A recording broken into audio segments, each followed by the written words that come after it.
one of the most outstanding leaders, a very unique leader, idealistic, intellectual, and I believe the most intellectual of all vice presidential candidates in the country today. Short introduction lang because everybody knows Dr. Walden Bello. We have with us here at Kamuning Bakery, our Pandesal Forum, internationally respected intellectual, activist, expert on development and economics. Professor Dr. Walden Bello is candidate for Vice President ng Laban ng Masa Party. He is also chairman of the Laban ng Masa Party. Dr. Bello is currently adjunct professor at State University of New York in Binghamton. He is co-chairman also of the board of the Bangkok-based institute focused on the Global South. He formerly was congressman and chairman of the very important Committee on Overseas Workers Affairs. He has authored already 25 books, mostly on development, economics, geopolitics, widely acknowledged to be an authority on globalization and economic development. He has also received the Right Livelihood Award, which is also known as the Alternative Nobel Prize. That was in 2003. He was also named Outstanding Public Scholar by the International Studies Association in 2008. He studied at Ateneo de Manila University for college, earned his master's degree and also his doctorate degree, both from Princeton University. Very uniquely, most of the other mainstream business organizations usually invite only the traditional politicians. Dr. Bello, last week, I was invited to be part of organizing committee of financial executives, Phoenix and Federation of Filipino-Chinese Chamber. They have an economic forum. I suggested to them we have to invite Dr. Bello, and luckily these business people and the bankers were open-minded enough that oh sige, imbitahin mo. And we were very fortunate. He was invited last Saturday. Today, he will talk to us about the true state of the nation, of the country, politics, economy, anything you wish to ask. Let us now welcome Dr. Walden Flores Bello. Sir, welcome, and we'd like to invite you to give your opening statement, sir. Okay, yes, Wilson, maraming salamat para sa iyong invitation dito sa Pandesal Forum. At nasisiyahan ako na marami tayong mga kaibigan kasama mula sa media ngayon. At well, ang opening statement ko siguro hopefully mga not more than 10 minutes, no? Tapos, okay, sir. We can have a question and answer. Siguro magsisimula na lang ako sa ekonomiya kasi alam na naman natin yung mga main aspects ng politics natin. Pero sa tingin ko, mahalaga na mapag-aralan natin kung ano nangyayari sa economy natin. Kasi marami sa mga nangyayari sa politika ay galing talaga sa economic crisis natin. Kaya doon ko na lang umpisan at doon na lang muna ako tututok. Okay? So, basically, I think we have an economy that has been in, a crisis for, the last 40, 50 years. And I think that we have a situation where our manufacturing has been devastated. Our agriculture is dying. We have a situation where we're severely indebted, and every year, some 20 to 30% of the budget is earmarked for debt servicing. We have already reached about over $100 billion in terms of our debt. And with all the new projects that are going on, this is expected to indeed continue to increase. I think the main problem really lies in the fact that we have followed neoliberal economic policies, from the end of the Marcos period to the Corazon Aquino period, Fidel Ramos, Joseph Estrada, Gloria Macapagal Arroyo, and Benigno Aquino III, and the Duterte administration. In fact, the Duterte administration said from the very beginning that it would not change the economic framework that it inherited from the Aquino administration. Now, let me just sort of highlight some of the big problems that we've had in terms of the economy. Back in the early 1990s, we still had a manufacturing sector that was not that was gasping for breath, but was still there. We at that time we had about 200 textile and garment firms. Now we don't have those anymore. They have gone. Our industries are mainly very labor-intensive industries, and we haven't really made the transition to having more medium and capital-intensive industries. Efforts were made, but those all failed. A major reason for this is the structural adjustment programs that were pushed on us back in the 1980s, beginning with the Marcos period, and which were followed through and especially doctrinally applied during the Ramos administration. We had a situation whereby our tariffs were reduced to 1 to 4% across the board for manufacturing. And because of this, I think it is not unusual, that we really have been deindustrialized. Not in one fell swoop, but over time. Okay. In terms of our agriculture, I think the big problem here came when we joined the World Trade Organization. If you remember, we had a big debate during that time, and I was one of the leaders of the opposition to inclusion in the World Trade Organization. We lost that debate, and however, unfortunately, our predictions have come true, especially with respect to agriculture. What we had was the elimination of quotas across a whole range of agricultural products. And we had only one quota that was left to us, which was on rice.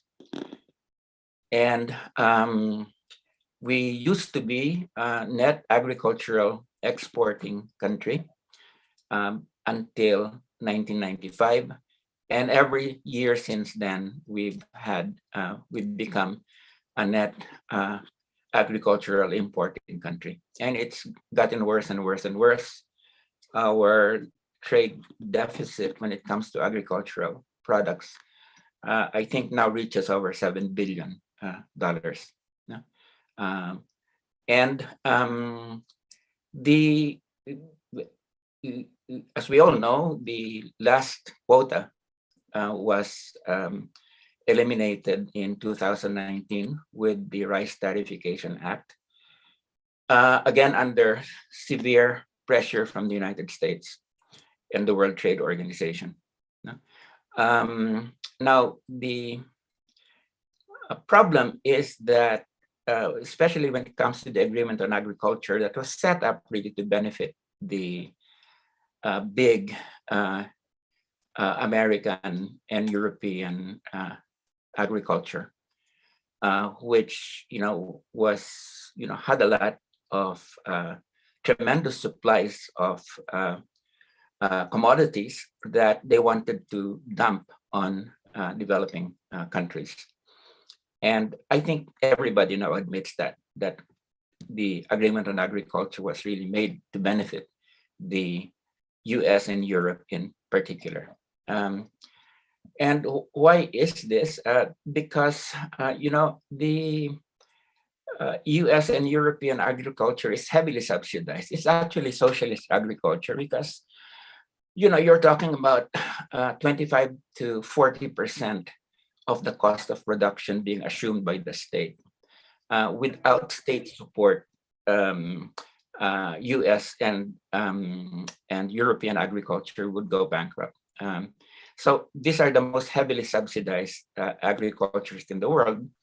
And because they're heavily subsidized and they cover the costs of production, there's a great tendency to overproduce and therefore dump on developing countries. And part of this dumping is really so that the state, American state and the European state, can sort of recoup their subsidies that are given to their farmers. American farmers have subsidized to the tune of about 35 to 40% of the cost of production. European farmers are now around the same thing. So, masasabi natin na socialist agriculture to kasi Yes. it's a big chunk of the cost of production. So this is the situation at this point. Now, when it comes to rice, and kasi yung major product that we're concerned with, my God, we have been devastated. Thailand and Vietnam heavily subsidized their rice producers. Over the last few years, napakataas nung subsidies, which means that the Vietnamese and the US governments are loaded with this rice that they have bought from their farmers at a very high prices. And then they have unloaded that on world markets and in particular in the Philippines. So even US research, IFRI, for instance, in the US, basically it says that with the kind of agricultural system that you have right now globally, it's just going to lead to the bankruptcy of agriculture in developing countries like the Philippines, because it is a mechanism for dumping on that. Now, I just wanted to say here that as for Philippine farmers, whether they're onion farmers or poultry farmers or rice farmers, we exist in a free market system. Walang subsidies yan. No, I mean, we're talking about probably one of the least subsidized agricultures in the world, and that's not going to be able to cut the avalanche of very low priced subsidized agricultural products being dumped in our country. Now, so this is interestingly enough, President Duterte, in his victory speech in Davao in 2016, Um, he pinpointed compliance with the WTO directives as the central problem of our farmers, and he promised, that he would move away from this very, very onerous compliance that was demanded of us. No? But as we know, like many of his promises, he has moved away. He moved away from that, and he signed the Rice Tariffication Act. Yeah. So this has been, if you look at it, two of our major economic sectors have been savaged by, Yes. very pro-market kind of policies that have been imposed on them. No? And of course, it's not just imposition from the outside, because many of our technocrats have believed in this process. No? To cut a long story short, I think that what has happened is, with manufacturing devastated and agriculture being devastated, what we're seeing is, sure, some short-term investments come in, fly by night, mga call centers, but they can easily just pack up and leave when they think conditions are no longer suitable for them, and they can move to India. No? So what that has left the country, essentially, I don't think I'm simplifying things, is labor export. And this has been the central way that people have now dealt with joblessness. And so basically, labor export has been a mechanism by which the economic pressures from the people, for major economic reform in this country have been diffused, because it's been, this program that was created in the Marcos period now has become this massive program of labor export. And that also diffuses things politically, because a lot of people who would otherwise, be engaged in political activism have just left the country. So labor export has become a sort of a cure-all in the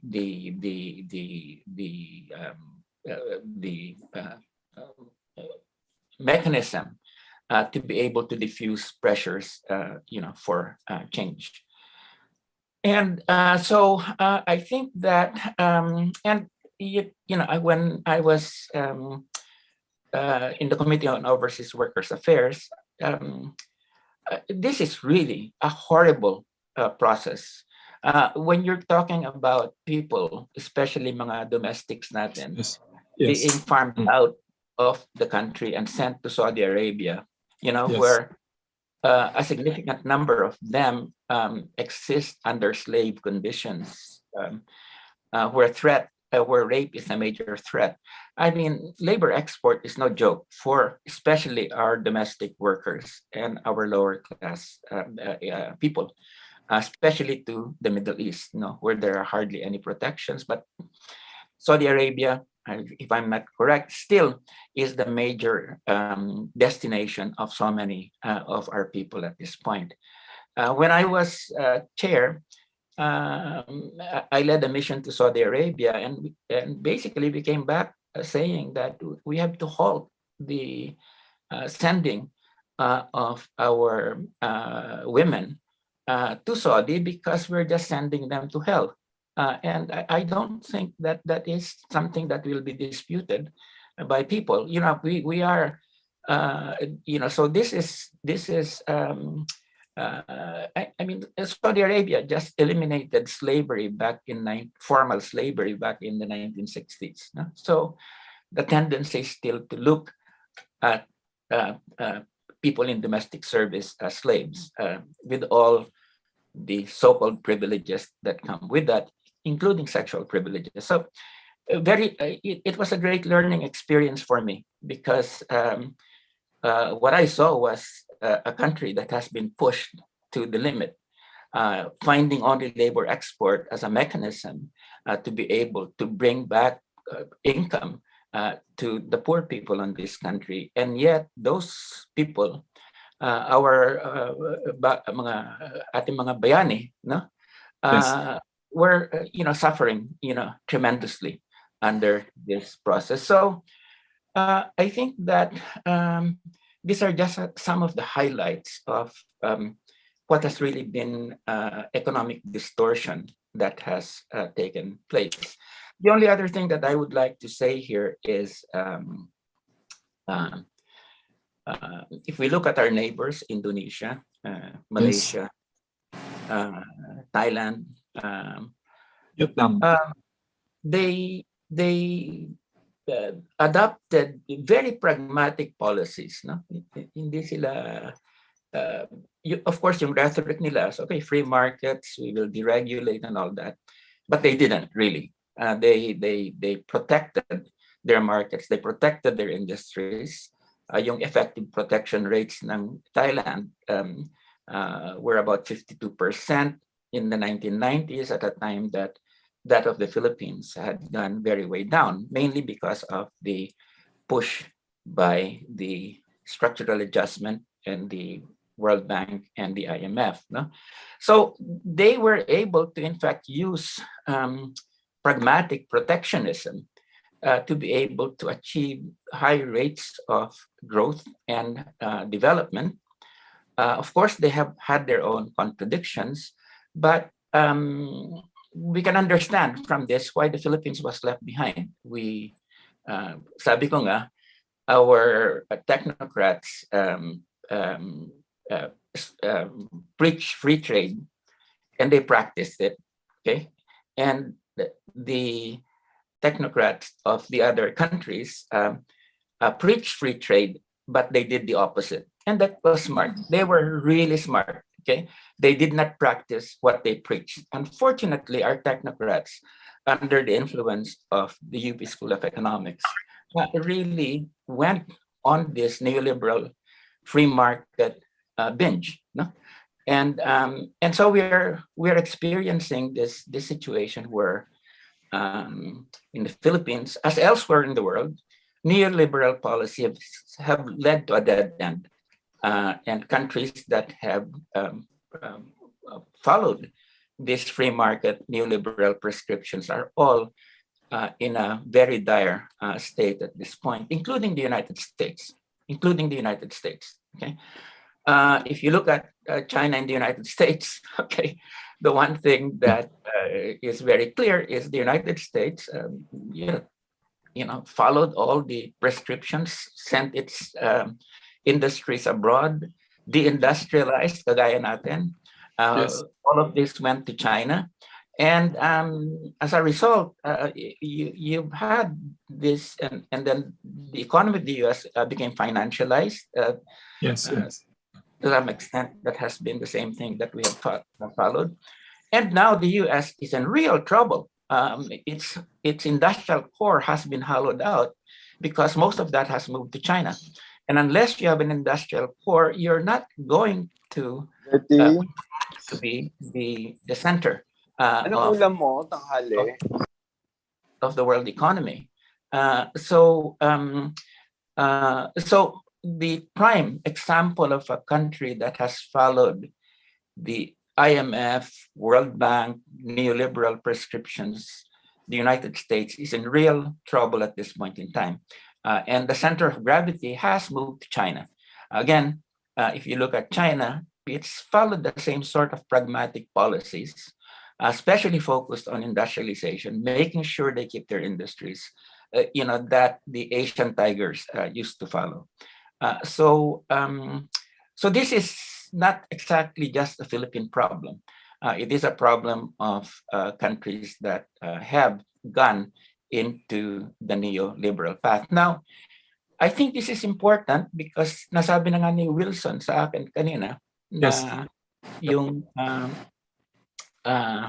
doon sa Phoenix event natin is the standard explanation for our economic decline has been corruption. Of course, Yes. corruption has played an important part, but it is not the central part. Okay, Yes.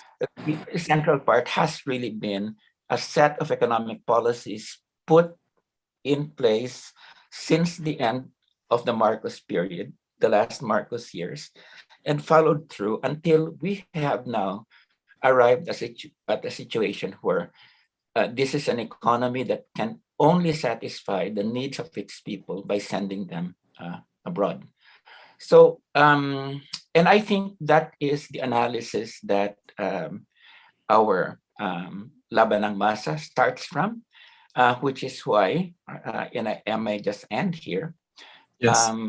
We have we see that it's extremely important to repeal the Rice Tarification Act. And tama na yung compliance with World Trade Organization directives. And this is something that we can do at this point, especially since the WTO is very weak at this point in time. We can get away with it. Other countries are getting away with not complying with the WTO. Why can't we?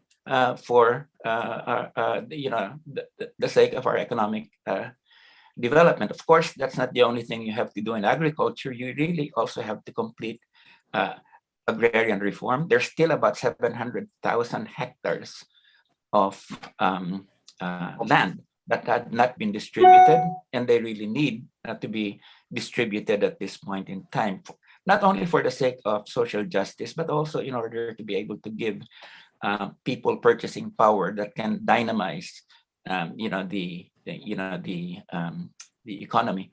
We really need to reindustrialize, of course, in an ecologically sustainable way. Let's bring up those tariffs, okay, and let's have industrial policy whereby we have smart industrial policy of reindustrialization that will take place. Because whether we like it or not, unless you have an industrial base, you're sunk. You're at the mercy of so many countries, and this is the unfortunate thing that our intellectuals, economists, and technocrats have just accepted this like it was a natural law, whereas in fact that what has been created here has been the result of bad policies. Now, we also, of course, have other aspects, like we want to have a really effective policy of taxing the rich, taxing the wealth. Our people have estimated that if we tax 3% of the wealth of the top 250, 300 Filipinos, billionaires, we can gather $1 trillion that can then be recycled into social security, social support, and major investments in people, social welfare for people. So we're not the only ones who, of course, brought this up. To a great extent, we have been influenced by Thomas Piketty, the French economist. But we have to generate resources, and those resources have to come from the rich at this point in time. So we're willing. If we're elected, we'll go all the way in terms of really pushing an effective tax policy of taxation. There is, of course, the question of the foreign debt. And a lot of our debt has really already been repaid. We just have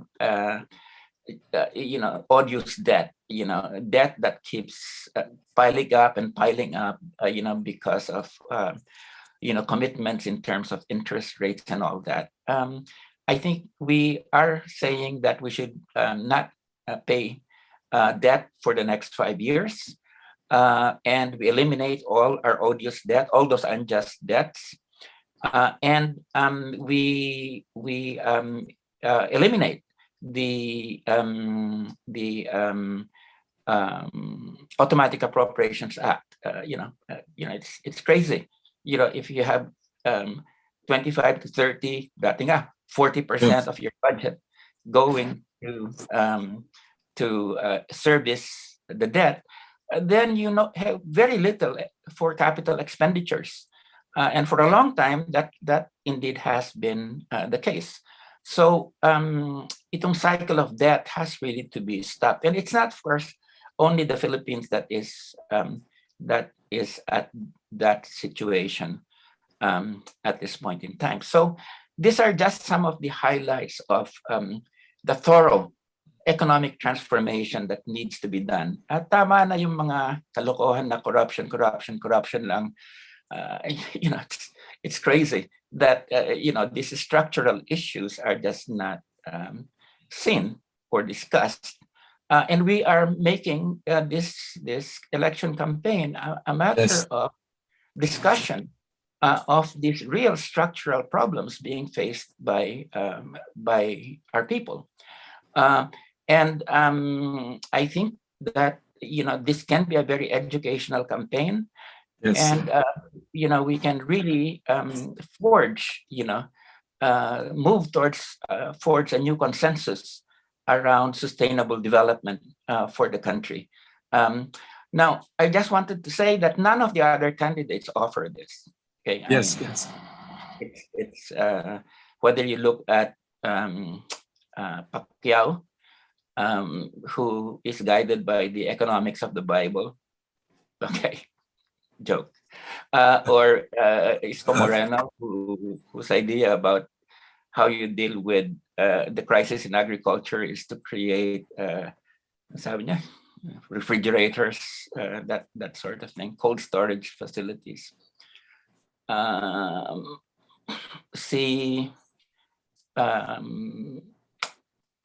Senator Pangilinan, he was one of the backers of the Rice Tariffication Act. I don't know why he did that. Although he's said to be an advocate of agriculture. I respect him in other ways, but that was certainly not something in his favor. I'm not exactly sure what is the, although I think we would regard her as really in the opposition, Lenny Robredo offers in terms of an economic policy. But the thing is that you cannot leave economic and social policy just as something that as an afterthought. And unfortunately, practically all of them just leave it as an afterthought after,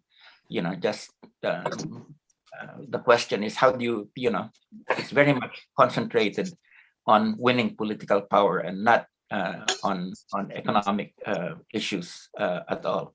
And yet, economics is the one that is determinant in the long run as to where the country goes. So I would just like to end there that we want to bring these kinds of discussions right into the mainstream of this campaign and no longer have the easy solutions of people getting away with the most absurd remarks that the best economic policies to end corruption, which is the Pacquiao thing, the Pacquiao agenda, for instance. And of course, this needs to be said. We are so lacking in resources at this point, even for COVID and others, that we've got to get that $5 to $10 billion that those assholes, the Marcos family, salted out of the country. If we win, definitely we will be bringing legal suits against the Marcoses for the piracy and they're plundering the country. And we can, as I said before, there are many young people, young lawyers that are just raring to go into the trail and find out where this hidden money is abroad. Some of it has been found. The Swiss government, for instance, confiscated what was then about $300 million of the Marcos family hidden in Swiss charities, and turned it over to the Philippine government. And those, by that time, it was about 600 million. And that was the money that we used to compensate the victims of martial law, the 11,000 people who we found had in fact suffered from atrocities during the Marcos period. That was I was one of the principal authors of the Marcos era compensation law. And I'm very proud of that, just as I'm very proud of the fact that I was also one of the principal authors of the Reproductive Health Act. Yes. And the CARPER, or the Land Reform with Extension Law. So let me just end there, because I think people probably would want to ask questions. Thanks a lot for just... Yes. Thank you very much, Professor Walden Bello, for that very insightful, very thought-provoking opening statement. In summary, what you just said is really very different from most, if not all. I think you're different from all our politicians, except for Calio de Guzman. Both of you stand for structural reforms, also systemic reforms. Ang sinasabi ni Dr. Walden Bello, hindi superficial na corruption and political squabble lang ang problema ng Pilipinas. It's not only a problem of disunity and confusion. It's deeper. Yung mga root problems of this country. Very, very interesting. Welcome to our media to ask your questions. I will read some of the questions here. One of the questions asked here, what are your views about the November 15 deadline? Sorry for this question, it's about election. There's a November 15 deadline. There are speculations that Davao City Mayor Sara Duterte Carpio might suddenly substitute for president or VP. In general, this one and other issues, you have been substituted for someone also. What is your view about substitution as a political strategy or as a phenomenon in this election? The deadline is next Monday. Somebody texted us this question, Dr. Bello. Well, I think that there is indeed a very big chance that the Sara Duterte will either run for using the substitution process, run for president or vice president. We don't know at this point, but Yes.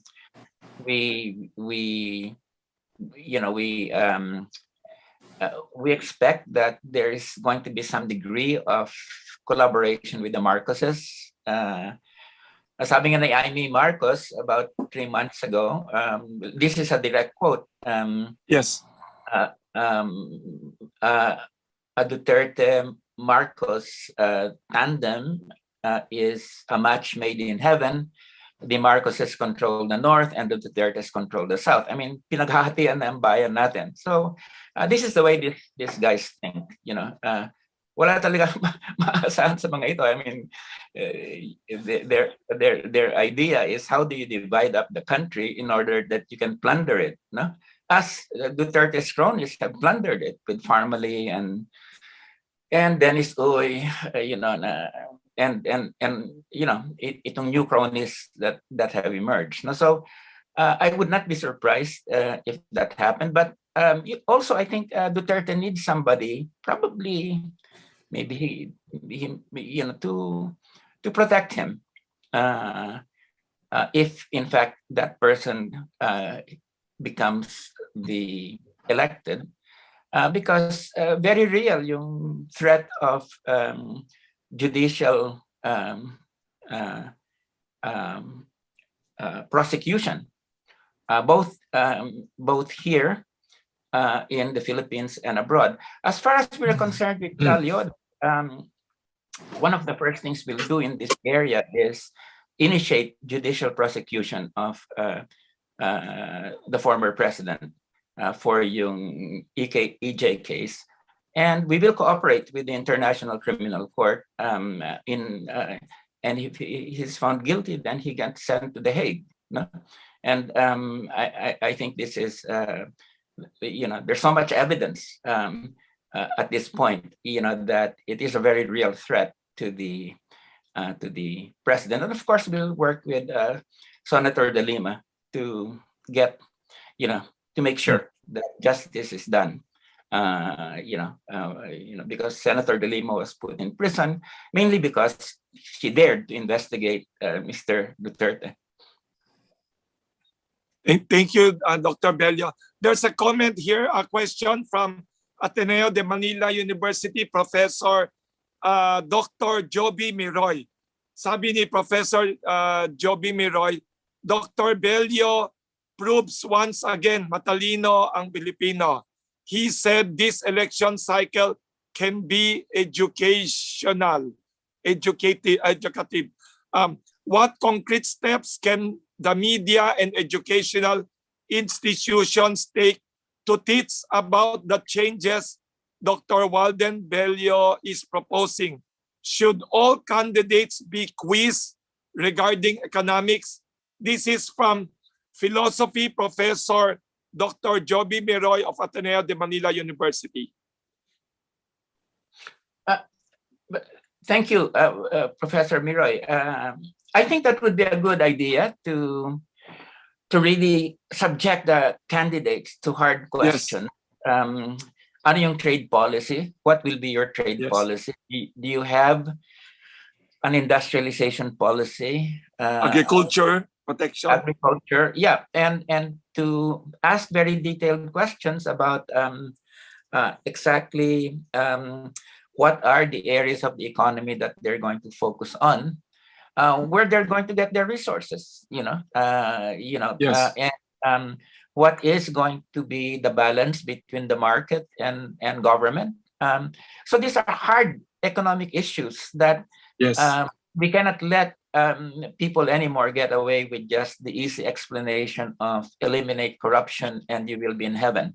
Kasi yan na lagi ang sinasabi ngayon na, it's all corruption, but even more damaging than corruption has been the structural transformation of our economy into a labor export economy.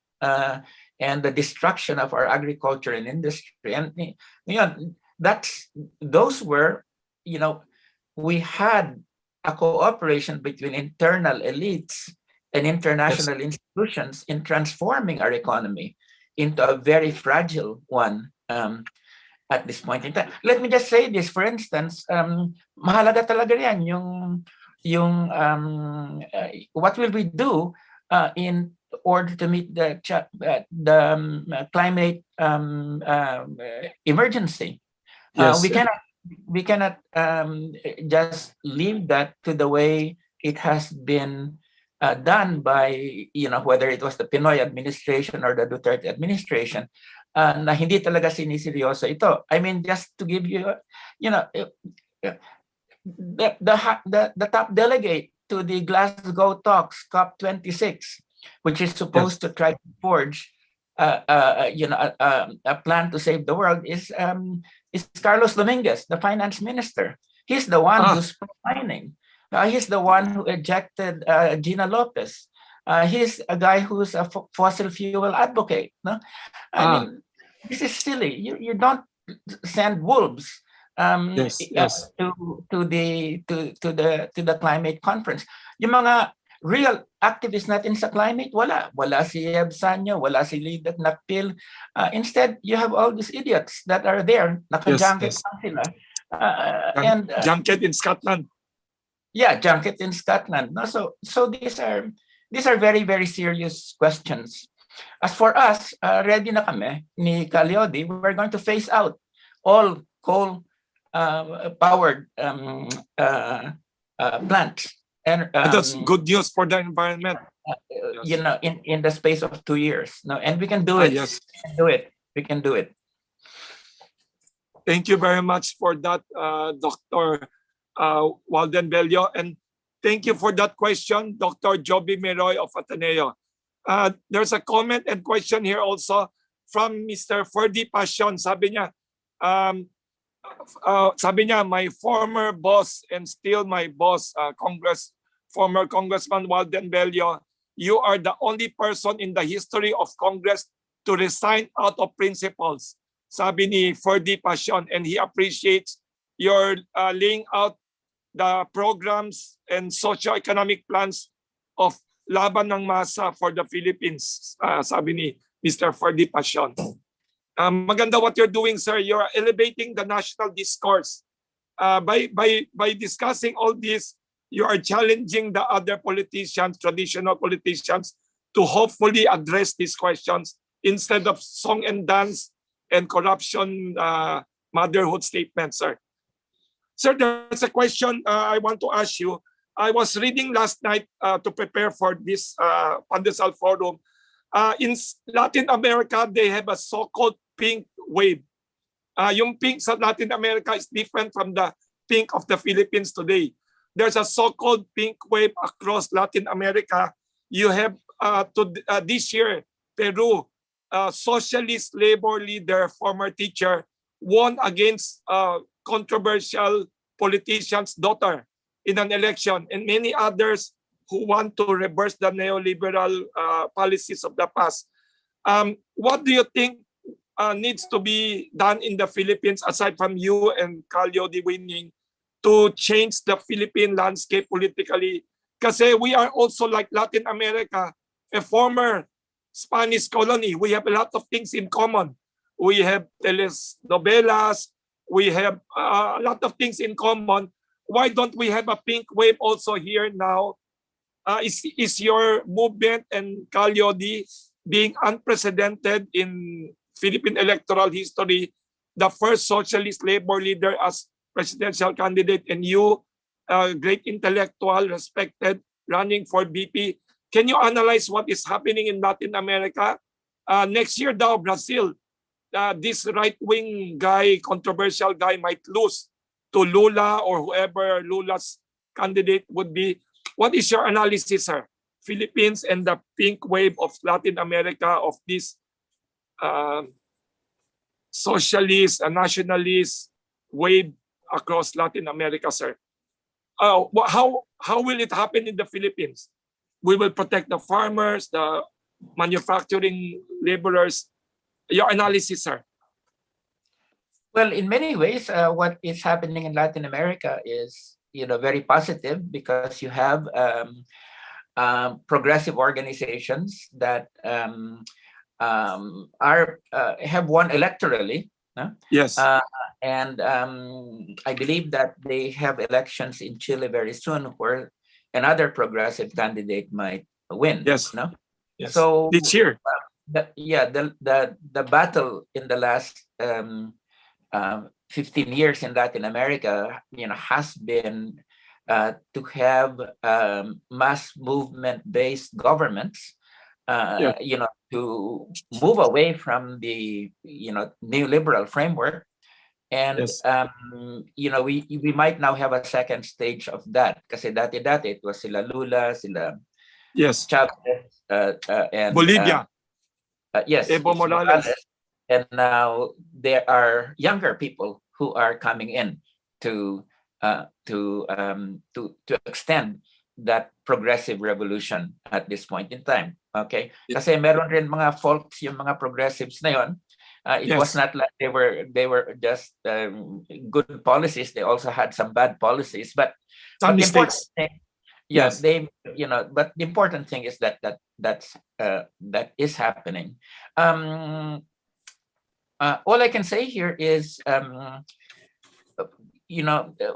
major reason we are waging this campaign is to, in fact, have a new politics and a new economics in this country, because we feel that if we bring the analysis of what's happened to our country, a real tragedy, and the solutions, and a very comprehensive transformation, and offer that to people, not with any promises. Na, alam mo naman sila, Marcos, promise everything under the sun, these idiots. Na.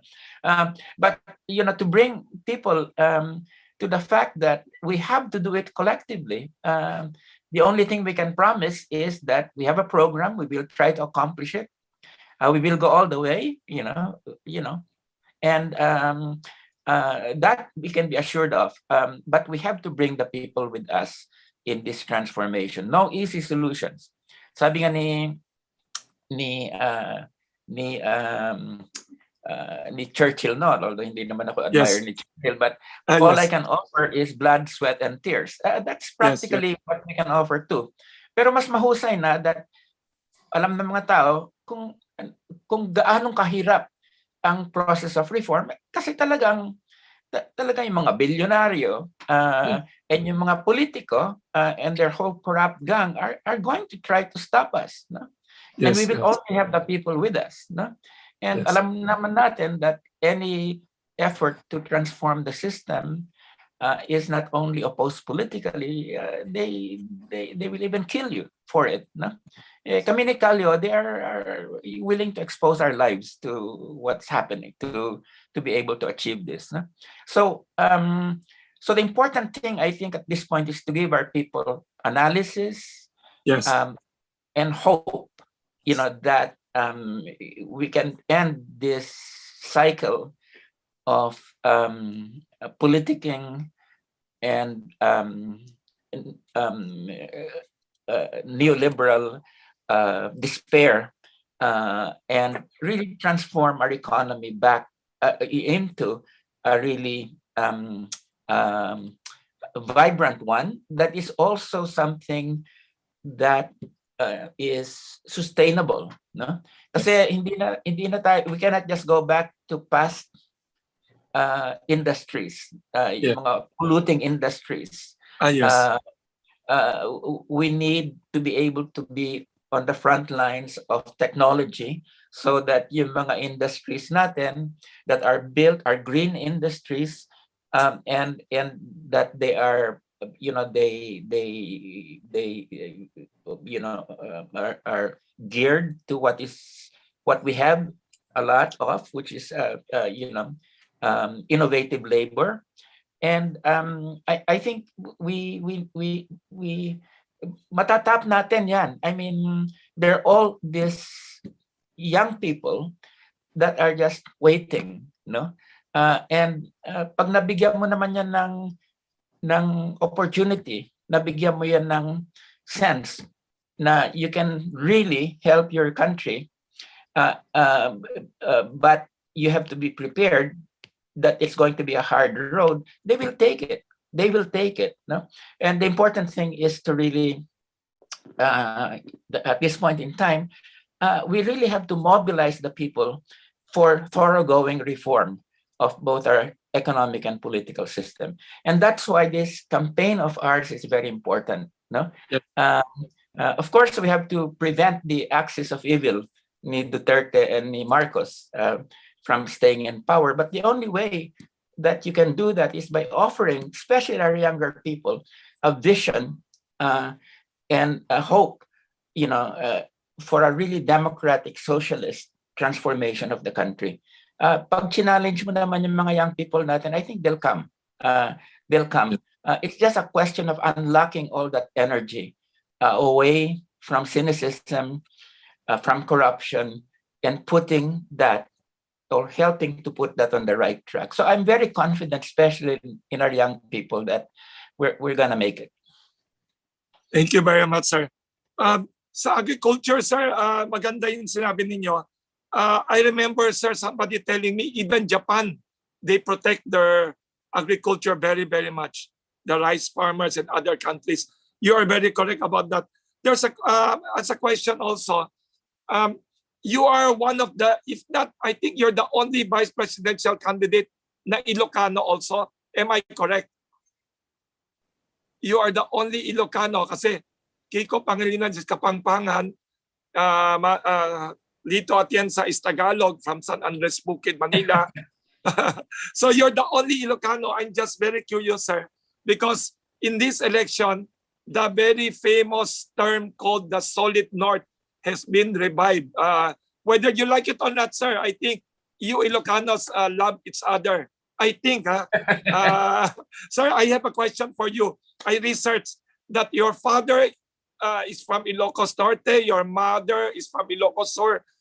Would you like to claim also the Ilocano vote without disregarding siyempre, of course, I know you want your president to win, but you yourself, you're the only, I think, you're the only Ilocano candidate aside from your political nemesis. Can you like mention to us where your father is from, where your mother? Can you mention, please, sir? Yeah. Get all the Ilocano votes. I would like to encourage you. Can you tell us about your father and mother's hometown? Well, my father was from Santa Ilocos Sur. Ano full name, sir? Full name of your father? Jesus Bello. Jesus Bello. And your mother? My mother is Luz Flores. She was from Pindig, Ilocos Sur, Ilocos Norte. Yes. Pero napanganak na kami rito sa Maynila. Yung mga I and my siblings were born in Manila. But we still have many relatives there. But so you're still Ilocano, 100%. Yes, definitely. But I think it's also time to get out of South. Let's team up and divide up the country. That's a really bad attitude. That's a really bad. And of course, alam naman natin that tribal. Yeah, that what's his name? Bongbong Marcos is going to use this, and he's going to use this kind of primordial loyalties as his father did, and so I think it's really time that while acknowledging our roots in the different regions, we also come together as a nation. And really think about the collective interest. Kasi mga politiko natin like sila Marcos, sila Duterte, panay dynastic interest in a region.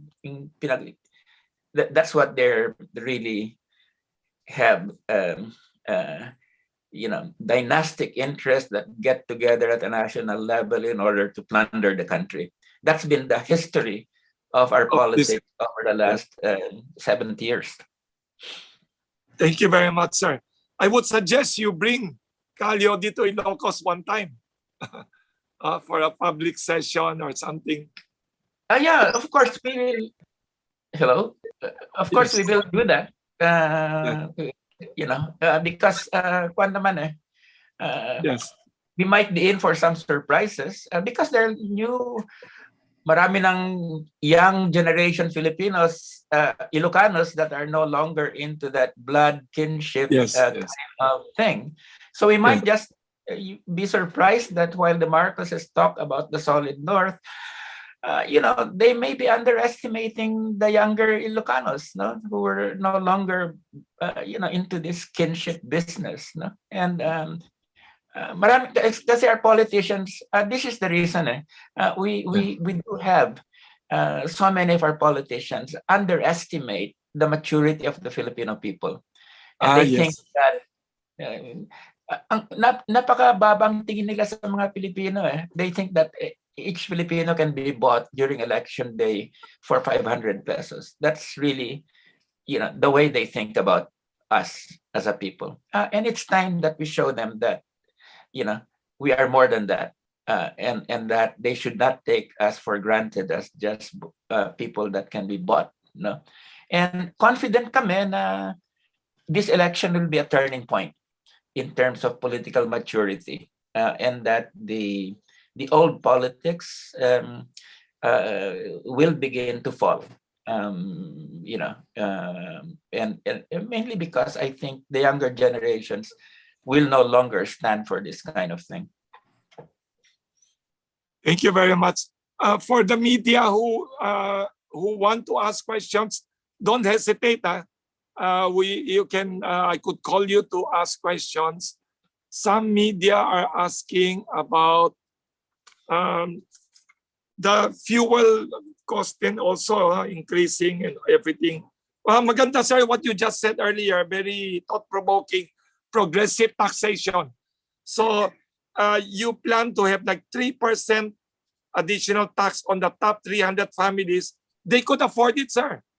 They could afford the 3%. That's nothing for them. And that's 1 trillion pesos or dollars, sir, for us. That's a very...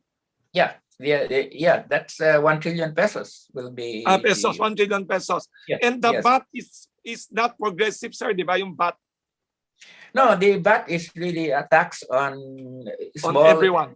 businesses and ordinary consumers. What the rich do is they avoid income taxes, and Yes.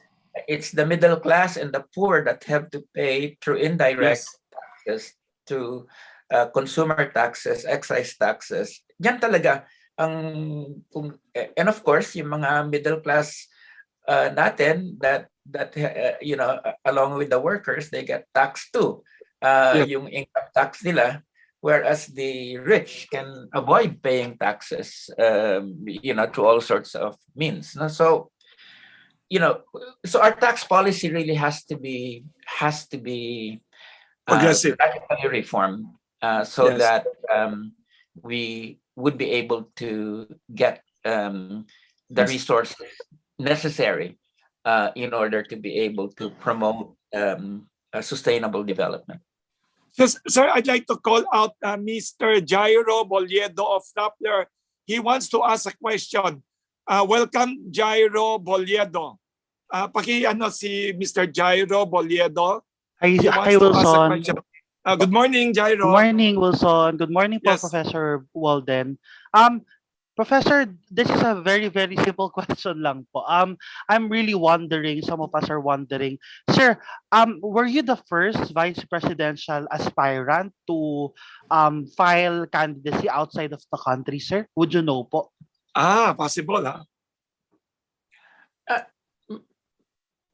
Well, okay, here's what happened is when I was running for the Senate back in 2016, I filed my candidacy at the consulate in Chicago. And the consul there then, the rules were then that you could directly file.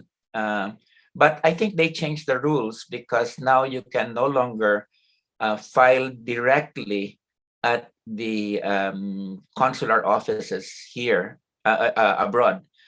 What happens is they have to be the ones to yung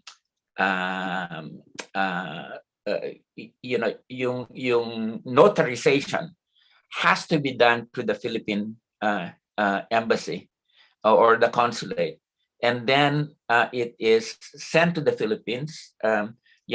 And you have to have your representatives, in fact, file it in the Philippines itself. So yun yung difference from 2016 when I was able to file directly, and 2021-22 where it has to be filed in the Philippines itself by your representative. But the notarization has to be carried out by the Philippine Consular Office. That's where that's my understanding at this point. Now, am I the first vice presidential candidate to file from outside the country? To be honest, I don't know. All I know is from my experience when I was running for the Senate, and I was able to file outside the country. Yes, sir. Thank you po. Sir, just a follow-up question, sir. Uuwi po ba kayo real soon, or will you be campaigning all the way from the New York, sir, for the 2022 elections once the candidates have been finalized, sir? Will you campaign from the US or uwi po kayo dito sa atin? Of course, I have to come. I'm coming back in when 28. I heard. No, I'll be back by the November 16. And yes. yeah, I'll be back.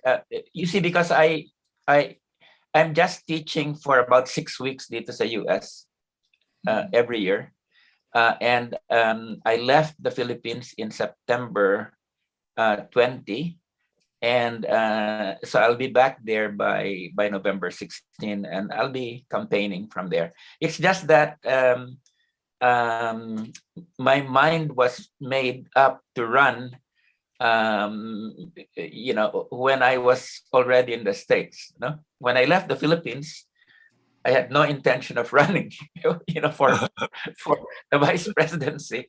But when Calyodi and Laban ng Masa asked me to, after Calyodi had been chosen as our presidential candidate, who I could not refuse Calyodi. So now that I have plunged into this, I'll be there. I'll be there for the whole campaign period. So I don't know that. I hope that answers your question, Jairo. Yes, Professor. Thank you so much po. Thank you, Wilson. Thank you very much, Mr. Jairo Boliedo of Rappler. Next to ask question, would like to invite Mr. Josiah Antonio of ABS-CBN News. Mr. Josiah Antonio of ABS-CBN News. Yes. Hello po, Sir Walden. Good afternoon po. Josiah Antonio po from ABS-CBN News Digital. Yes. Earlier po, you made a statement, you issued a statement saying na most of your cabinet or majority of your cabinet will be from the women and the LGBT sector. Ask ko lang po, magpapa-expound lang po sana ako kung ano po yung magiging plans of action nyo regarding the issues of concerning especially women and the LGBT sector, especially about violence against women and the same-sex marriage po. Thank you. And divorce. Pakidagdag divorce also, sir. And the divorce bill. Thank you po. Well, we have a number of measures there, and as we said, one of the first things that we will be doing is precisely to have a cabinet that will be made up of more than half of them will be coming from the women's sector and the LGBT sector. Second is definitely we will be enforcing the Reproductive Health Act. That was passed in 2013, but really has not been fully enforced. We will have legislation on divorce. We will decriminalize abortion. We will make efforts to reduce the gap in terms of the pay of men and women. We will make sure that housework and what we call reproductive work, making sure that the family is taken care of, and refugees, we must make reproductive work also work that must be paid. So hindi lang yung formal work, but reproductive work must also be paid. No, so and we will, in fact, take measures to reduce violence against women. Now, one of the things that I would support or push is to make hate speech against women and LGBTQ people criminally liable. Like yung joking about rape is, you cannot joke about rape, and that because that encourages the crime if it is seen as something that is just you can joke about, like President Duterte has, and that's why I would push for law that would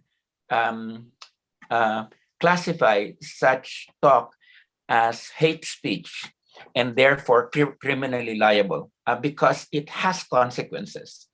This is we've seen that we've seen that kind of talk has consequences. So our agenda, I think, in this area has been formulated by our LGBT and our our women's sectors. It's not something that we're just thinking about right now.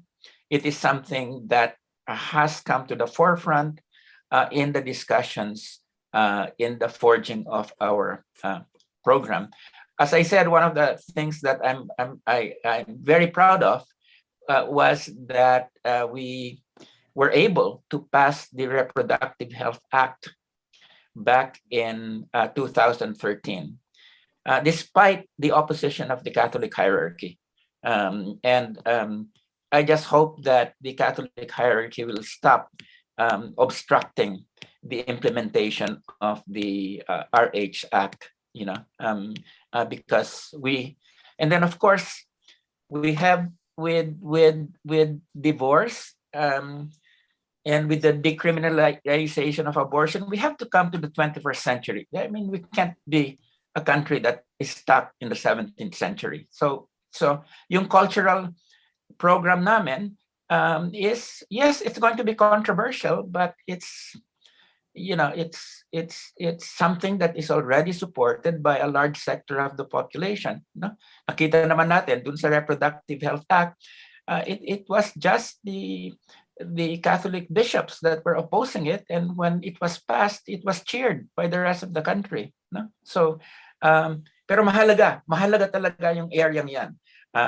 The agenda that we bring to that area is extremely important. Thank you very much, Dr. Bello.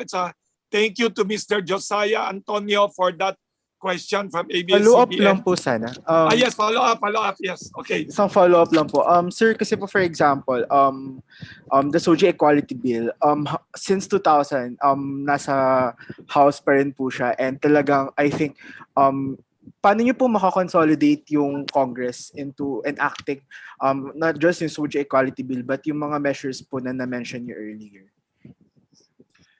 Well, it's going to be an uphill struggle, of course. Okay. Ang sense ko lang is that you have to be able to navigate yung legislative process, no?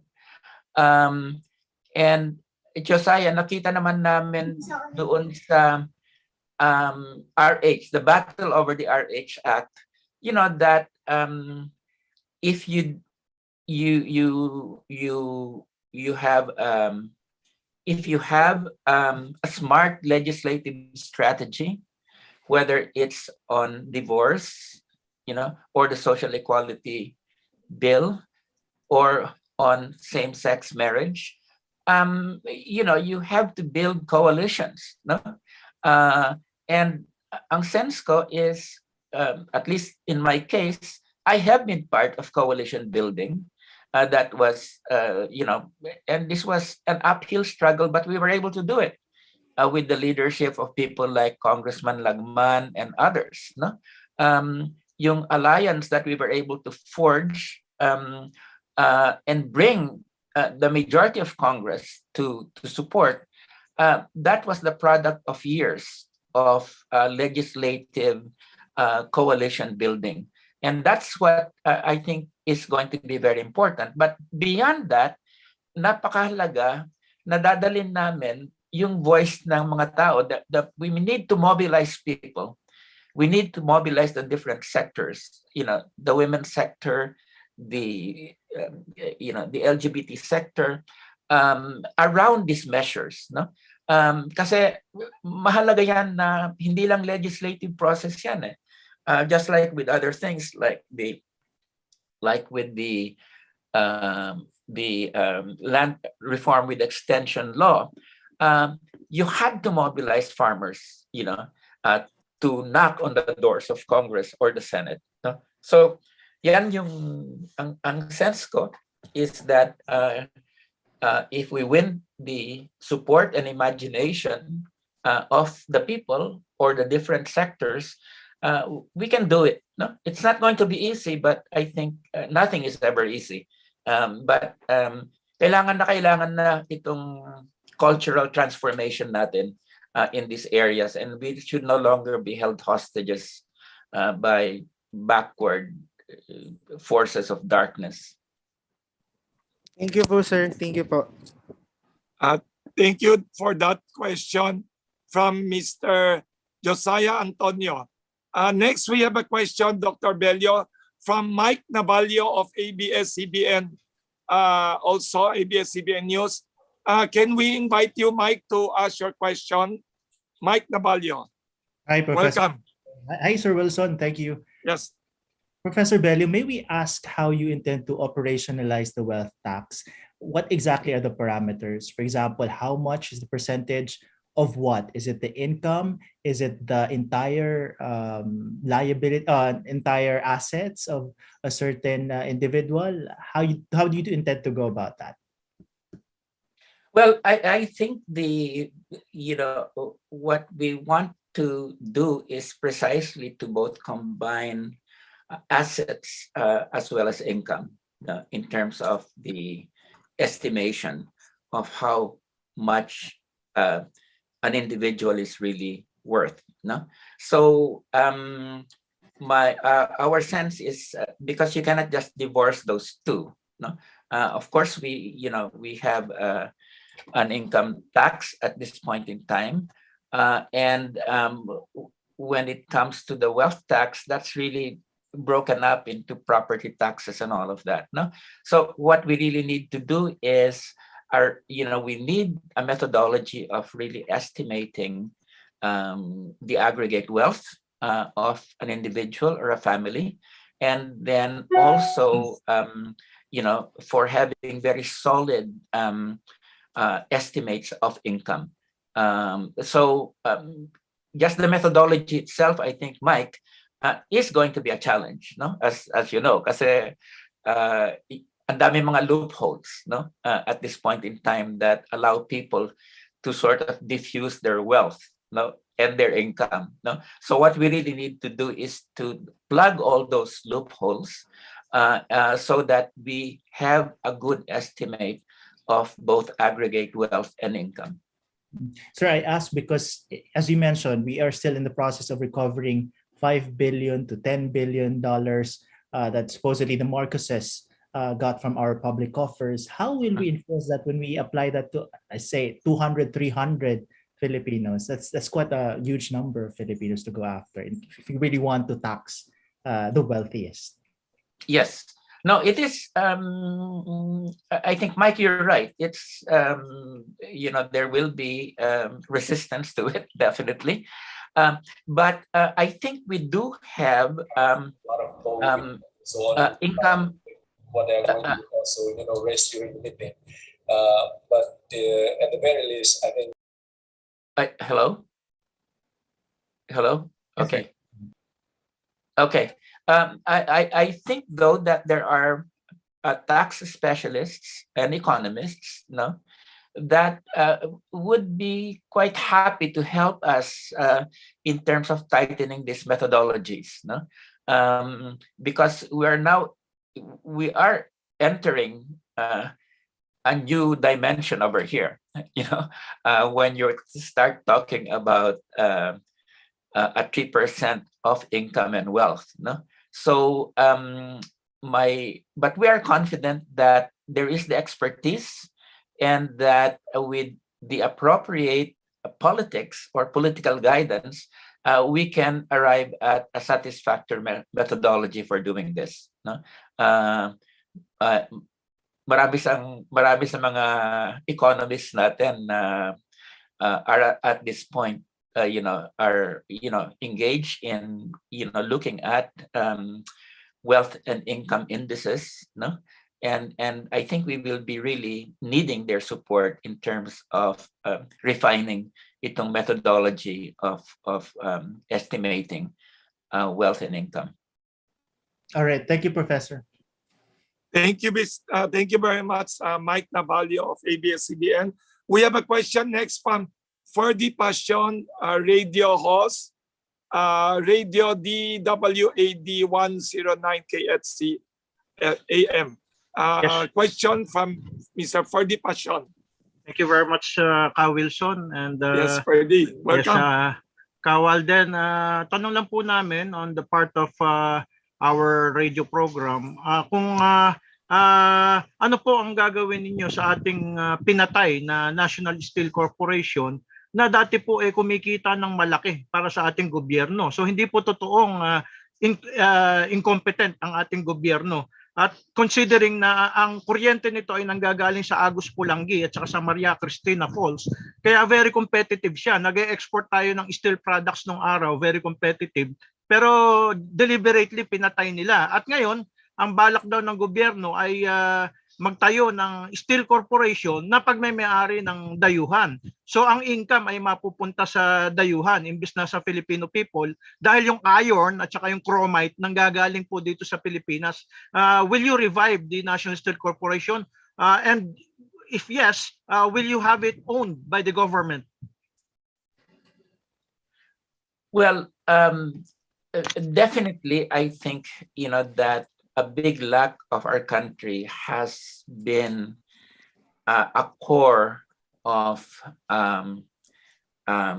capital-intensive industries that would be the basis for medium and small industries, no, like steel, like iron, aluminum, so any revival of the National Steel Corporation would need to be taken in the context of an industrial policy that prioritizes what needs to are the most important capital-intensive industries that need to be worked out. No, so if the determination of a task force is that the NSC or a steel corporation that is a key priority, no, then I think that that certainly will be a priority project. No, I think we must understand here that we have been discouraged by the World Bank and the IMF from investing in steel and other capital-intensive industries. And what they have told us, and which are unfortunately our policymakers followed, is that hindi bagay sa atin yan. We just must concentrate on labor-intensive industries. No? And unfortunately, we followed their, the Marcos government, in fact, followed that advice, and every administration since then. Now, the people who did not follow that advice, like Malaysia, Yes. like Taiwan, South like Korea, okay, were the China. ones that were, able to build a capital-intensive infrastructure that then became a support for labor, for medium and small industries. No, so ang ginawa, for instance, doon sa Malaysia, now it's not like I'm saying that this needs to be done here, is they built up a car industry by making local content policy, which is that in year X you have to have 25% of the inputs in a car coming from local sources. In year Y, it has to be 50. And finally, in year Z, it has to be 100%. So ang nangyari dyan is, through local input content policies, they were able to build up a whole infrastructure of industries, to support car making. But in the process, other industries too were being supported. No? So ito yung kind of local content policies. Now we need to make sure, of course, it's adapted to the times, it's ecologically sustainable, but these are the kinds of policies we need. Now, it's not surprising na pinatay ng World Trade Organization itong local content policies, no? Ang tawag nila rito trade-related investment measures, because they were creating industries that would prove to be competitive with the US and European industries, no? And Japanese too, no? So what I'm saying at this point is that it's time we revive itong mga local content policies and this smart industrialization, because the WTO is very weak at this point in time. No, we can afford to ignore the World Trade Organization even if we have signed agreements. And one of the things we really need to junk are three things: agreement on agriculture, so that we can liberate our agriculture; trade-related investment measures, so that we can practice and build up an industrial structure; and trade-related intellectual property rights. Okay, so that we can engage in innovative acquisition of knowledge for our country. So Ferdy, yung question mo about revival of NSC, it has to be put in this larger framework of really building a core industrial structure, ecologically sustainable, for the reindustrialization of the country. So, and we're prepared to do that. No? Of course, it will take several years. We cannot just create a viable industrial structure after it has been dismantled over the period of the last 40 years, but we can do it. Yeah, that's good, sir. Kasi ang takot Thank you po very ng- much, ang takot Ferdy. po ng Armed Forces of the Philippines ay pwedeng gamitin ang ating steel, ang ating mga chromite iron by putting up a foreign steel company here, gagamitin to produce armaments. Gagamitin against us. Kaya ang suggestion po ng ating mga security experts ay dapat government-owned yung National Steel Corporation para mag-produce ng para sa atin.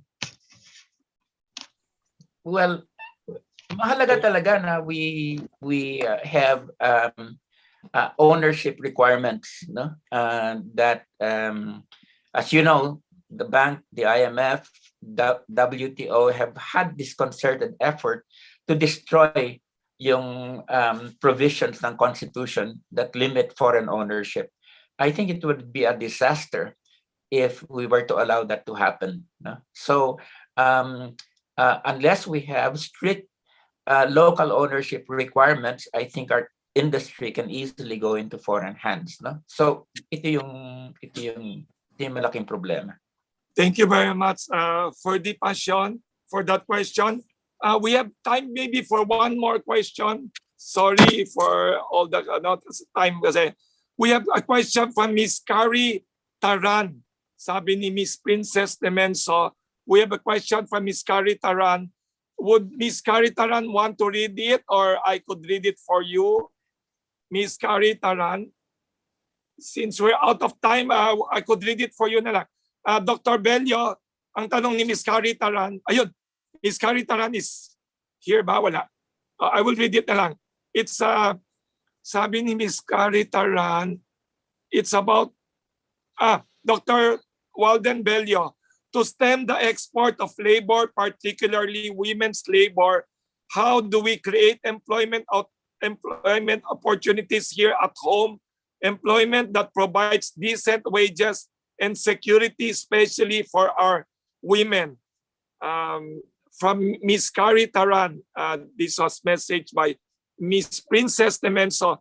Her husband is also listening to you, Dr. Bello, si Dr. Demenso. Yes, well, napakahalaga that we give decent wages to women and men who are workers, no? And kaya napaka-central itong battle to end contractualization, no? Because unless we do that, talagang our workers, both men and women, will always be tempted to go out of the country because they do not have labor rights. No, so contractualization has to go, and we need the regularization and unionization of the labor force. No, so that they can in fact have the power to demand higher wages, and other benefits, that would, allow them to live as human beings. No? And actually, raising wages is good for the economy because it creates local demand. No? So hindi lang social justice yan. It creates local demand. If you put money into the hands of people, that will be spent on local products, no, and that will stimulate industry. So mahalaga talaga itong as a first measure, end itong contractualization. And of course, we know that Duterte fooled us, fooled the labor movement, that he said he would end contractualization, then he reneged on that promise. It's just the same way that he said he would end mining, large-scale mining, and then he reneged on that promise. No? So that's a very important, yung contractualization. No? And then I think we also need to make sure that we raise the minimum wage. No? Yung proposal namin is about 750 pesos a day, should be, the minimum. At saka wala na yung mga regional disparities, no, across the board yan, no? And we also have monthly food and necessary supplements of about $1,000 pesos a month, and a health supplement of about 2,000 pesos a month. Ngayon, I think that this can all be, if we combine itong ang taxation, effective taxation of the rich, with raising wages and other social security supports, that can be a very good combination that will create, and stimulate the growth of local industry. No? So, kasi yung pag-iisip kasi ng mga iba, like our neoliberal economists, no, is, that raising wages is just, you're just you're just spending money that could be spent elsewhere. No, but they don't see that in fact raising wages and raising other supplements contributes to a dynamic economy. Ito yung Keynesian and neo-Keynesian approach Domestic that is market. becoming popular. So these are just some elements that we are going to be promoting, to support both, the livelihoods of women and men. No, so may mga whole range of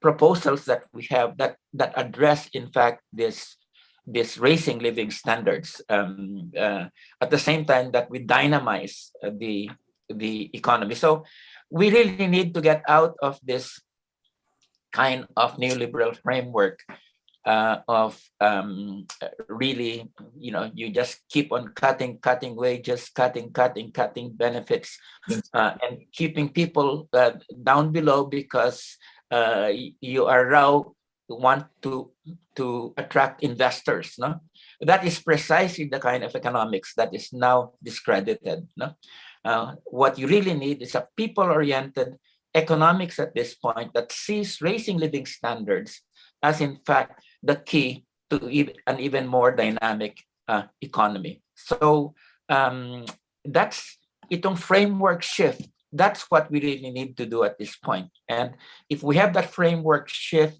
then I think many things become very possible to do that have been excluded because of this austerity framework that has been imposed on us by the bank and the World Trade Organ and the IMF, and our own economists who studied in places like the University of Chicago, that really do not see the potential in our people, and in fact just have promoted very austere measures that just kills the economy rather than promotes its reactivation. Thank you very much, Dr. Bello. Thank you Uh-uh. for that question from Ms. Carrie Taran. Thank you po. Thank you, Dr. Bello. Thank Thank you you, po, Ms. Mr. Carrie Chairman. Taran. Thank you. Sir, we have time for maybe last question because it's 12 o'clock. I know it's midnight in New York. Thank you very much for your time. I have a question. Can you... Daylight Yes. savings time kami. It's on the 11 here now. Okay. So it's still 11. Sir, there's a question. Can you, Yes. like in a short statement lang, tell us why we should all vote for Leody de Guzman, number one? And number two, maybe short comments on all the other rivals of Leody, like Bongbong, Lenny, Isko, Pacquiao, and Lacson. Let's start with Leody de Guzman. Why should the public in the Philippines today vote for Leody de Guzman? In short lang, tapos para I'll mention the other candidates. Yeah, si Leody, he's the ideal candidate for the people, for the masses, because he comes from the masses. Gagap talaga niya yung mga problema, okay? And second, he has been consistent in principle all his life. Hindi yan he never gave in to the temptations that other labor leaders have had. No, he's really stuck to his principles. No, so gagap niya yung problema at saka yung and principles. No, and meron rin siya experience sa management. Being a labor leader, you also have management experience yan. So yung tanong ng mga iba na bakit si Leody wala siyang management experience. Of course, he has management experience because running a big organization like a labor union. 200 unions under him, yes. Yes, you gain that management experience. So that's the reason why I really was enthusiastic about Leody, and that's why it convinced me to be his vice presidential candidate. His assistant, no? Very humble. Talagang Sir, si Dean Tony Lavinia, pinuri siya sa Facebook. Did you read that? Sabi ni Dean Tony Lavinia, the former Ateneo Dean of Government, sabi niya the best candidate daw is Leody de Guzman. Nagulat ako. Binasa ko yan when Leody was speaking at Pandesal Forum. Yeah, no, I agree with Tony. And so yan si Leody. So I'm confident that we will make it to the finish line, Yes. And hopefully he will be the victor. No? As for the others, yes, can I mention the names of the others for you to comment? Sir, the number one in the survey, Bongbong Marcos, your comment. Short lang, sir, for everyone. Kasi para... Well, si Bongbong Marcos has nothing to recommend him except that he will continue to plunder the country. No, I mean, this family has, as I said, raped the Philippines for 14 years. It has made no apologies. It has, in fact, hidden its money abroad, and now he wants to come back to rape the country again. No, I mean, this guy, he shouldn't be running in the election. We should be throwing him out on his ears. No, so the second is the second is Lenny Robredo, the vice president. Lenny Robredo, I know you are both in the opposition like her, but I saw your post in Facebook that you were once asking for a meeting and 3 months there was no meeting. What is your comment about her being vice president, presidential candidate, Lenny Robredo? Well, ang sense ko is that si Vice President Robredo is totoong opposition siya, and I think he has she has her integrity is beyond doubt. There's no problem about that. Yes. However, I think that the people around her advisors are, seem to be reaching out more to traditional politicians like sila Jojo Binay, sila Subiri, sila Joel Villanueva, and these are the majority of our Senate slate. And I don't think that gives us a very good sense of her judgment. No? So I hope that she can break free of her being imprisoned by her advisors, no? And reach out to us, no? And reach out to her real allies. Now that's what I can say about her. Manila Mayor Isko Moreno, your comment about him. Well, si Mayor Isko, I think that sinabi niya that he would raw give a cabinet post to President Duterte, no? And then he said that he was inspired by Duterte, and his mga policies are parang they're made on the fly, no? For instance, doon sa agriculture, for instance, he sabi niya na yung policy niya is to set up cold storage facilities, no? So sa tingin ko, ang sense ko is, as we said, parang he wants to be a Duterte 2.0, no?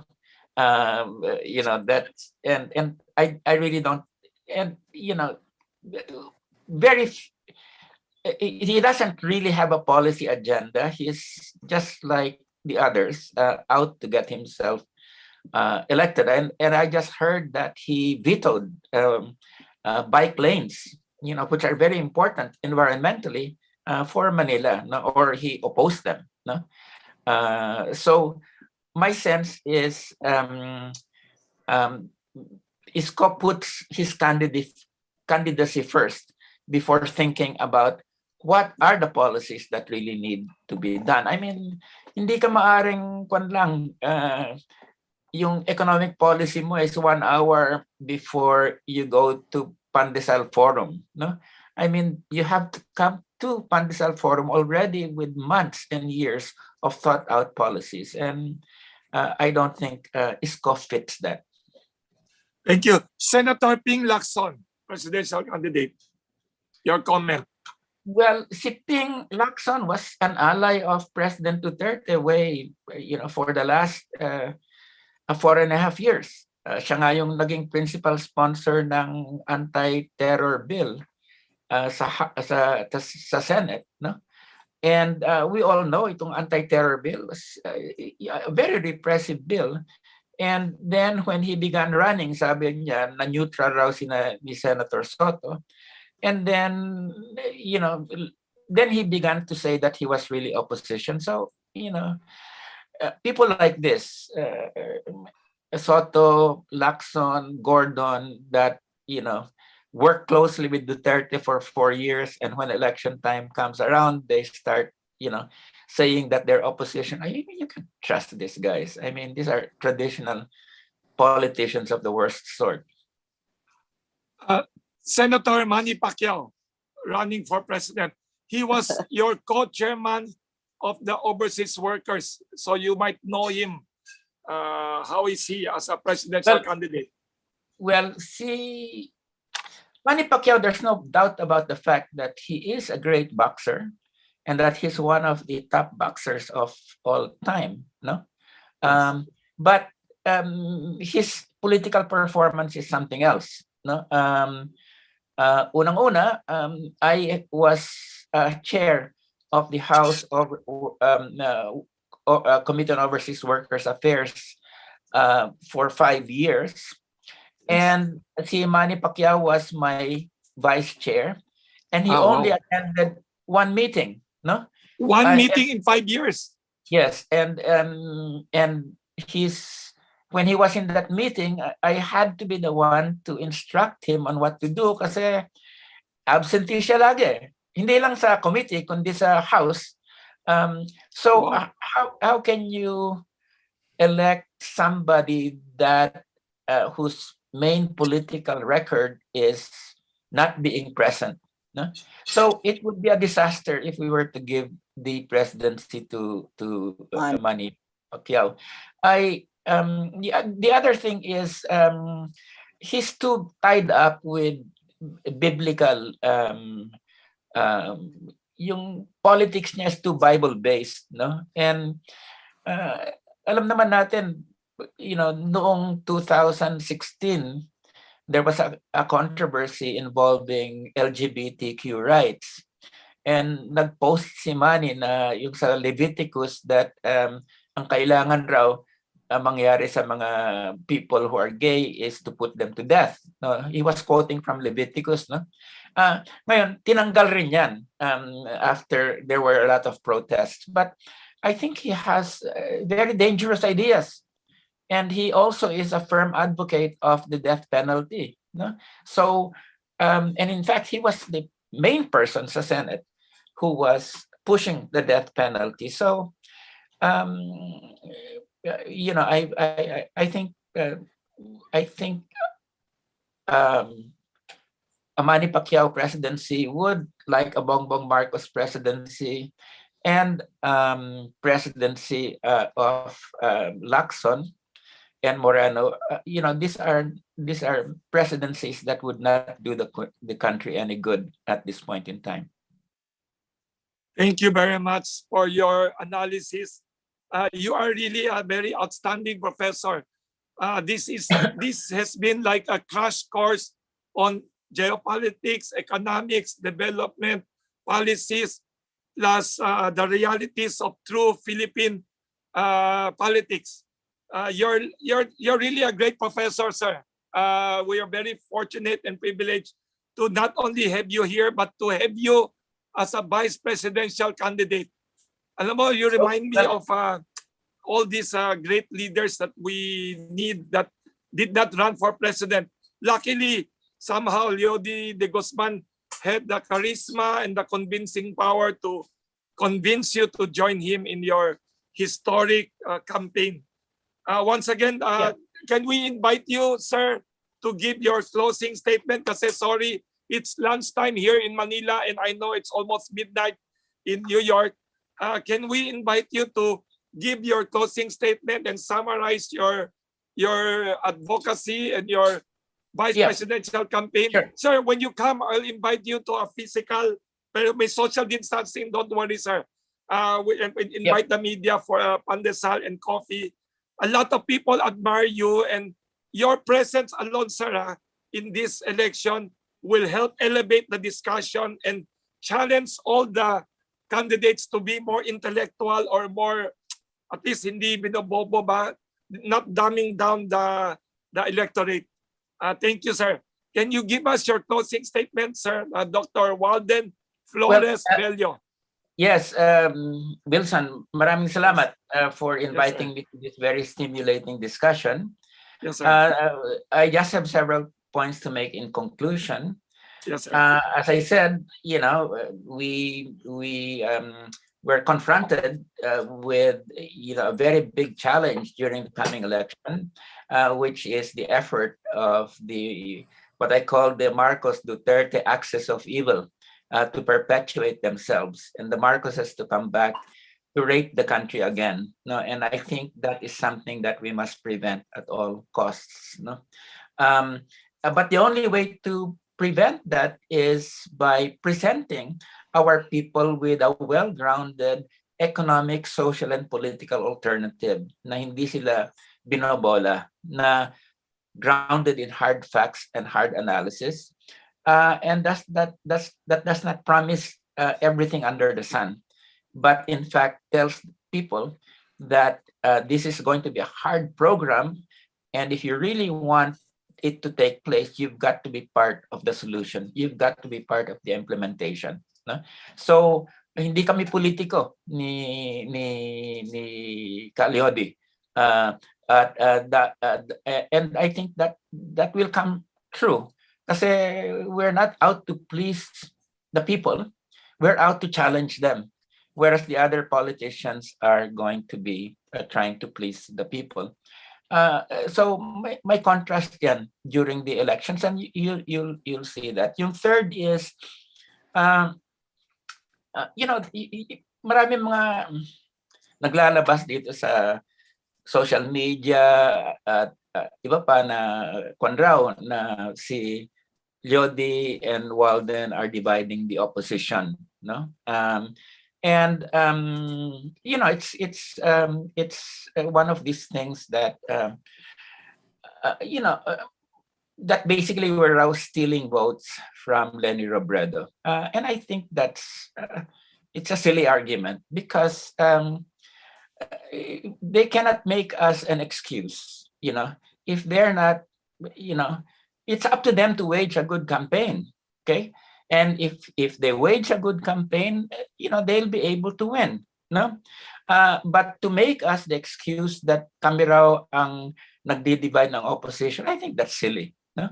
The second thing with respect to that is that our campaign is the one that has caught the imagination of the people because of all the things we've been presenting and the way that we have acted. No?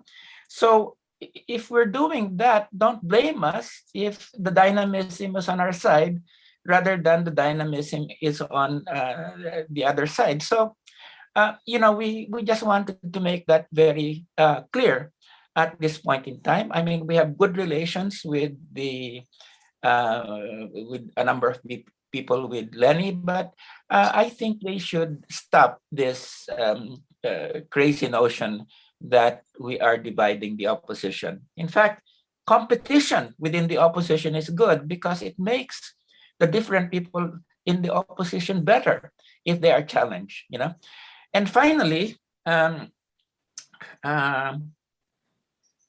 was thinking that you would ask me to say something about, especially about the Marcoses, no? Pero hindi ko na sasabihin. Narinig na naman natin lahat yun. So hindi na ako magmumura. I saw you on ABS-CBN, sir. Okay. Hindi na ako magmumura kasi, he deserves it. And, I've said it once, and I think that will go down in history. Okay. And let's just leave it at that at this point in time. Or as I said, Wilson. Yes. Sinabi ko yun. Yes. It's because the devil made me do it or made me say it. You're a match to Pacquiao, ha? Kasi Pacquiao is quoting and then thank you very much to the very eloquent, very witty, and very enlightened and courageous Professor Dr. Walden Flores Bello. Uy, kapilido ka pa mother nyo, ha? You are really... Yes. Alam nyo, sir, may isa pa kaming suki na kapilido ng nanay nyo, si Pete Jose Flores Lacaba. Yeah. Suki namin yun, sir. Yeah. One last thing, Wilson. Yes, sir. Alam mo naman that we are up against the Marcos stolen millions and all the billionaires that will be funding sila Pacquiao and yes, you are the underdogs in this, David. Yeah. So if we just wanted to make it an appeal to people to please contribute to our campaign, because small contributions can make a difference at this point in time. So how can people contact your campaign? Is there a Facebook page? How do we reach out to you, sir? Yes. Do you have a laban ng masa Facebook? Is there a laban ng masa Facebook? It's Instagram. It's contact@lnm.ph. Yes. Can you please repeat again, sir? Contact@lnm.ph, and it will give people both a chance to contribute, but more important, to volunteer for the campaign. Marami na kami volunteers ngayon kasi we've got the people's imagination. So even more than money, we need volunteers. So, we will win this election through volunteers. Sir, nagulat ako when I invited Calio dito to speak. Tinext ko lang yung mga kaibigan ko sa UP, like si Miss Princess Temenso, di ko alam, supporter pala siya. And then tinext ulit si Professor Eduardo Tadem, uy, supporter pala ninyo lahat yun, di ko alam. I just invited them, hoping they will listen to Calio D and to you. And they told me they are already supporters of your campaign. Marami kayong admirers. Yes, sir. Not only supporters, they're very active in the campaign. I mean, these are people that we highly respect, great individuals, and courageous and brilliant. Believe talaga sila in making this campaign one for democratic socialism. Sila nagtulak niyan. So, hindi lang kami ni Calio diyan. Yes. It was a mass movement, and we're hoping that this will gain more. I think, Wilson, yes, sir, through efforts like yours, we can reach out to more people, and hopefully, I think this will make a big difference so that we transform politics in this country and get away from the Marcoses and the Pacquiaos and all these crazy people, and make it really intelligent and really pro people. Yep, Sir, definitely. thank you very much. Last Saturday, last minute kayo, we were in a discussion. I was part of the organizing committee. Tapos I convinced them, nobody objected. Nagulat ako. They all have a high respect for you. Sabi ko, can we invite Dr. Walden Bello to speak to all these bankers and businessmen? And they were very happy to have you, Dr. Bello. Kaya we will have more of that. I will find more of that. I will repeat the number, sir. You can contact, ang email address is contact@lnm.ph. L as in London, N as in Norway, M as in Malaysia.ph. And also, for people who want to reach out to Dr. Walden Bello and Calio D. Guzman, please text also Leomar Doctolero at 0917-594-1229. 0917-594-1229. Alam nyo, sir, the whole night I was reading again about all these leaders winning in other countries. You and Calio D reminds me of the Peru president, the new president, Pedro Castillo. Underdog din yun, sir. Labor leader din siya before and former teacher. And up against the wealthy, powerful, and even superpower interests and everything. Daughter of a former president also ang kalaban. Si Pedro Castillo, sir. And many others all across South America. Yeah, your presence, sir, and Calio D makes this election more interesting and more intelligent and more meaningful. Thank you very much. Maraming salamat ulit kay Dr. Walden Flores Bello. Napakagaling nyo, sir.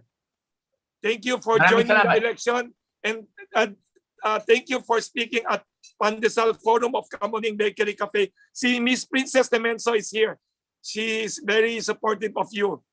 Hindi ko alam na supporter pala ninyo yan. Tinext ko sila before. So pwede bang 20% discount sa inyo? Sir, pag kayo, bigger. Ako bahala, sir, pag kayo. I admire you, sir. Your idealism is very good. You are very good for the economy. Sir, hindi ako nambobola. I know what you're saying. I have seen so many factories wiped out in this country. And without factories, sir, laborers will have to go abroad and be slave labor abroad. At saka, sir, yung mga call center kasi puro English speaking yan. Elitist, may pagka-elitist yan. Kailangan magaling ka mag-English. Yung mga laborers sa factory, kahit na wala kang diploma sa college, you can have gainful, informal, decent work. Thank you very much, Dr. Walden Bello, for your very insightful ideas. And thank you very much, sir. And thank you very much to all our media friends. May pandesal kaming regalo and inviting all of you for coffee at Kamuning Bakery Cafe. Thank you very much, Dr. Walden Bello.